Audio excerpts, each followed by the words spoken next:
नमस्कार दोस्तों, आप सभी का एक बार फिर से बहुत स्वागत है करियर बिट किस फैमिली में। जैसा कि यूजीसी ने एक रिपोर्ट पब्लिक डोमेन में जारी करते हुए यह सूचना दी थी कि जुलाई माह तक अगर स्थिति सामान्य नहीं होती है तो टर्मिनल सेमेस्टर को छोड़ करके यानी कि अंतिम सेमेस्टर के अभ्यर्थियों को छोड़ करके सभी अभ्यर्थियों को बिना परीक्षा ही अगली सेमेस्टर में प्रमोट कर दिया जाएगा। दोस्तों, अब सवाल ये उठ रहा था कि क्या यूजीसी की ये रिपोर्ट डीएलएड अभ्यर्थियों को प्रभावित करेगी, क्योंकि यूजीसी जो एफिलिएशन प्रोवाइड करता है वह केवल ग्रेजुएशन और पोस्ट ग्रेजुएशन के कोर्सेज वाले जो यूनिवर्सिटीज़ होती हैं उनको प्रोवाइड करता है और डीएलएड से उसका कुछ भी संबंध नहीं होता है। तो क्या ये रिपोर्ट डीएलएड वाले अभ्यर्थियों पर भी लागू होगी? इसी मुद्दे पर मैं इस वीडियो में डिटेल में चर्चा करने जा रहा हूं। तो यदि आप भी अपनी स्थगित परीक्षाओं का वेट कर रहे हैं तो यह वीडियो आपके लिए बेहद महत्वपूर्ण हो सकती है। आगे बढ़ने से पहले मैं आप लोग को याद दिला दूं कि यदि आप इस चैनल पर नए हैं तो इसको सब्सक्राइब करते हुए बेल आइकन को प्रेस करना ना भूलें।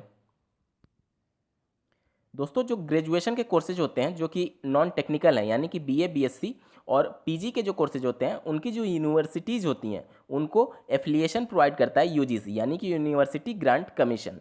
और जो टेक्निकल कोर्सेज होते हैं जैसे बीटेक एमटेक, तो इन सभी कोर्सेज को और डिप्लोमा के जैसे कोर्सेज होते हैं इन सभी को जो एफिलिएशन प्रोवाइड करता है वो होता है AICTE यानी all India council for technical education. और जो डीएलएड अभ्यर्थियों के लिए जो एफिलिएशन या एक तरीके से कह दें कि जो रेगुलेटरिंग बॉडी है वो SCERT और PNP मिल करके है। PNP सिर्फ एग्जाम कंडक्टिंग बॉडी है और SCERT के द्वारा सभी नियमों को तय किया जाता है।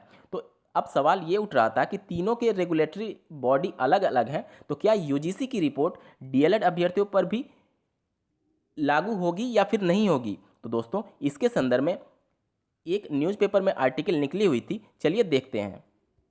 स्क्रीन पर आप एक आर्टिकल देख पा रहे हैं, 1 जुलाई से खुल जाएंगे सभी तकनीकी संस्थान। और जैसा कि मैंने आपको बताया कि टेक्निकल जो इंस्टीट्यूशंस होती हैं उनको मान्यता AICTE द्वारा दी जाती है। तो यहाँ पर आप देख सकते हैं तकनीकी संस्थाओं की नियामक संस्था अखिल भारतीय तकनीकी शिक्षा परिषद यानी AICTE ने इस बीच अपना कोई अलग से एकेडमिक कैलेंडर ना जारी करते हुए विश्वविद्यालयों और कॉलेजों को लेकर जारी यूजीसी की गाइडलाइन को ही अपनाने का फैसला लिया है। यानी कि पूरे देश भर में, पूरे भारतवर्ष में AICTE जो कि एफिलिएशन प्रोवाइड करता है टेक्निकल इंस्टीट्यूशंस को, उनके द्वारा भी यूजीसी की रिपोर्ट को ही अपनाया गया है। तो ये अब चांसेस बढ़ गए हैं कि उत्तर प्रदेश में भी डीएलएड की संस्थाओं के लिए हो सकता है कि डीएलएड के जो नियामक हैं यानी कि जो SCERT है या फिर PNP है वह भी यूजीसी की गाइडलाइन को ही अपना लें।